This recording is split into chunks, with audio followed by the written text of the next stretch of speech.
بسم الله الرحمن الرحيم والصلاة والسلام على أشرف المرسلين. Mesdames et messieurs, Monsieur le secrétaire général, Madame la directrice, Monsieur le président, Monsieur le directeur, Monsieur le doyen, chers collègues, chères assistances.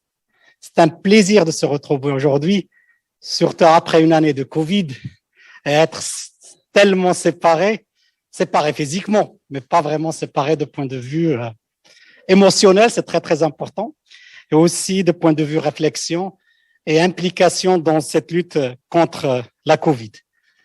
Aujourd'hui, on organise la 8e journée internationale de biotechnologie médicale et on n'aurait jamais pu le faire sans le partenariat de deux associations qui sont là, qui nous ont accompagnés depuis longtemps et qui ont plus ou moins, qui m'ont adopté. Je suis pas réanimateur, mais comme par hasard.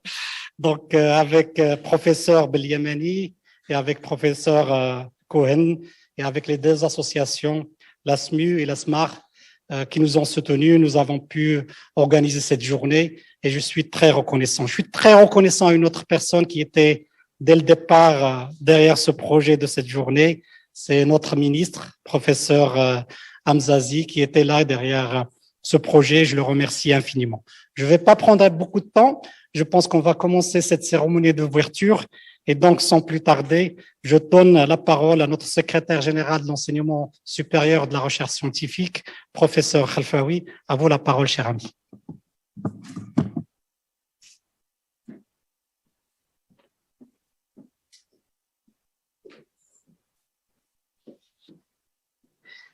Bismillahirrahmanirrahim. Bonjour tout le monde. Monsieur le président de l'université Mohamed V de Rabat, Madame la directrice du Centre national pour la recherche scientifique et technique, Monsieur les directeurs des deux associations, la SMU et la SMA, Monsieur le directeur de la recherche scientifique et de l'innovation, Monsieur le doyen de la faculté de médecine et de pharmacie de Rabat, chers collègues Ibrahimi, directeur du laboratoire de biotechnologie, Mesdames et Messieurs, vos titres et qualités, chers collègues enseignants-chercheurs, tout d'abord, je vous présente les excuses de Monsieur les ministres, le professeur Saïd Hamzazi et le professeur Driss Ouisha, qui n'ont pas pu assister avec nous ce matin à cause de leurs engagements gouvernementaux.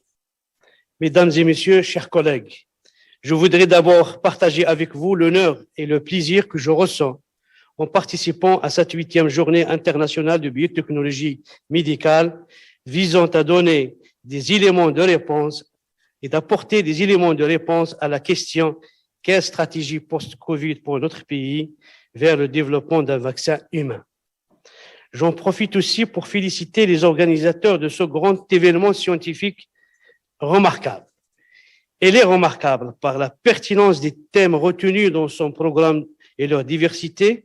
Il est également remarquable par la participation d'éminents scientifiques avec nous et avec qui nous allons amorcer une vraie dynamique autour de la production de vaccins humains.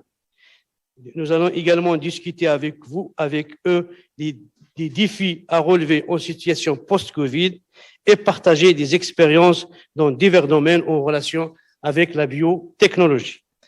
Votre présence nombreuse et distinguée à cette manifestation d'envergure témoigne si besoin est, de l'intérêt particulier accordé et de la prise de conscience quasi générale de l'importance du développement de la recherche scientifique et de la valorisation de ces résultats dans notre pays. Mesdames et messieurs, la crise Covid a montré que faire face à une pandémie relève de plusieurs secteurs et interpelle particulièrement les chercheurs et les scientifiques. En effet, la recherche scientifique est aujourd'hui à l'avant-plan de l'actualité.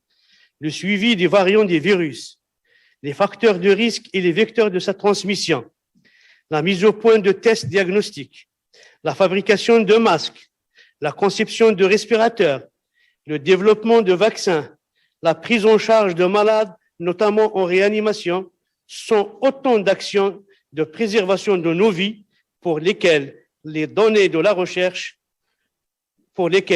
scientifique a joué un rôle primordial.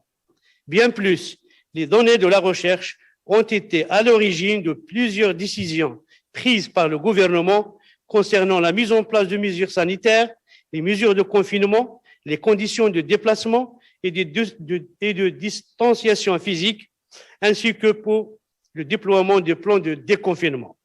Dans ce cadre, je suis bien aise de rappeler que notre pays s'emploie à dessiner, par actions successives, une politique d'encouragement de la recherche scientifique et d'innovation qui pourrait impacter positivement notre système de recherche, notamment sur des sujets prioritaires des sciences biologiques et de la santé. L'université marocaine, comme vous le savez, dispose dans ce domaine d'un potentiel scientifique reconnu. Les facultés des sciences et techniques, les facultés de médecine et de pharmacie regorgent d'éminents enseignants-chercheurs, praticiens et fondamentalistes, que ce soit en immunologie, en biologie moléculaire, en génétique, en microbiologie et dans le domaine de la médecine. La production scientifique indexée relative à ces domaines représente le 1/3 de toute la production nationale en matière de recherche scientifique. En matière de plateformes technologiques universitaires, il est à signaler que toutes les universités disposent aujourd'hui d'équipements d'analyse de pointe. Au niveau national, les unités d'appui technique à la recherche scientifique, les UATRS, relevant du Centre national pour la recherche scientifique et technique, disposent quant à elles d'une unité spécialisée dans le domaine de la biologie. Cette unité permet d'effectuer des analyses et des mesures de haut niveau selon les normes reconnues, notamment en séquençage et en génotypage. Je saisis d'ailleurs cette occasion pour rendre hommage aux chercheurs de la faculté de médecine et de pharmacie de Rabat, et spécialement ceux des laboratoires de biotechnologie, ainsi que ceux des services de biologie relevant du CNRST pour leur excellent travail effectué dans le cadre des consortiums mis en place par le ministère de la Santé pour suivre la circulation des variants Covid dans notre pays. Mesdames et messieurs, comme vous le savez tous, nous ne sommes pas à l'abri d'une nouvelle crise sanitaire. Le manque d'équité vaccinale est une menace pour tous les pays et pas uniquement pour ceux qui ne sont pas des pays producteurs de vaccins. Lors de la dernière réunion du sommet des grandes puissances du G7 en Angleterre, la suspension temporaire des droits de propriété intellectuelle a été discutée. On parle même de faire du vaccin Covid-19 un bien public mondial. Cette nouvelle donne interpelle notre pays pour la production de vaccins humains. Si le Maroc s'est imposé comme figure de pro continentale en matière de vaccination contre Covid, il doit déployer tous ses efforts pour mettre en place des plateformes de production de vaccins humains. À ce propos, il est opportun de rappeler que par le passé, certains vaccins et sérums ont été produits via l'Institut Pasteur Maroc. Aujourd'hui, Biopharma et MCI Santé Animale sont devenus des leaders de vaccins vétérinaires et disposent d'unités de production de vaccins et de médicaments vétérinaires à l'échelle régionale et continentale. Si j'ai bien voulu rappeler l'expérience marocaine dans le domaine de la production de vaccins animaux, c'est juste pour souligner que nous possédons des atouts considérables et nous disposons de compétences et d'expertise en vue de créer un écosystème intégré de recherche et de développement sur les vaccins. Le moment est venu de réfléchir sérieusement à la fabrication de vaccins humains pour assurer notre autonomie dans ce domaine et contribuer à la préservation de la santé des pays frères subsahariens. Nous sommes bien placés pour réaliser cet objectif. Nos universités ne forment-elles pas, comme par le passé d'ailleurs, des milliers de cadres africains dans diverses spécialités?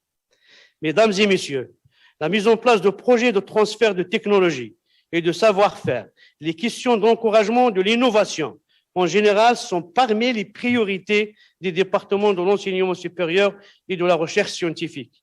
La mise en œuvre des dispositions de la loi cadre 51-17 prévoit des éléments de dépassement d'un certain nombre de freins et de contraintes de la valorisation des résultats de la recherche scientifique et de la création de la richesse à travers ces résultats.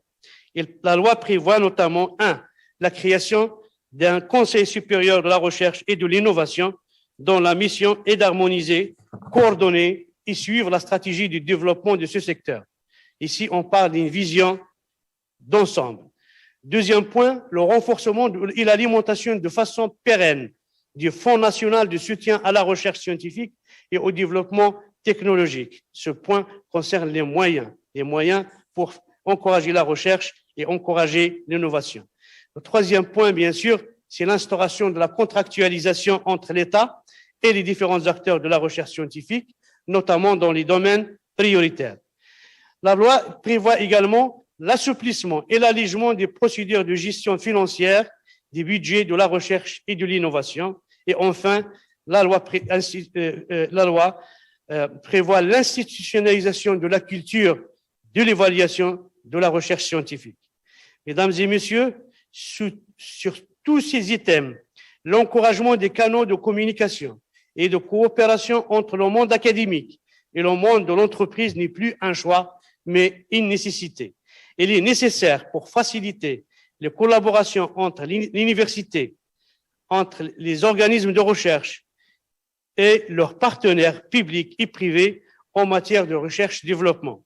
La production de vaccins est un bon exemple qui pourrait illustrer cette coopération entre le monde académique, le monde de la recherche et le monde de l'entreprise. Mesdames et messieurs, chers collègues, avant de clore mon intervention, je m'en voudrais de ne pas exprimer encore une fois de plus ma profonde reconnaissance à toutes celles et à tous ceux qui ont participé de près ou de loin à l'organisation de cette journée scientifique. Une journée qui renforce la collaboration entre nos chercheurs et leurs homologues étrangers dans un secteur où le Maroc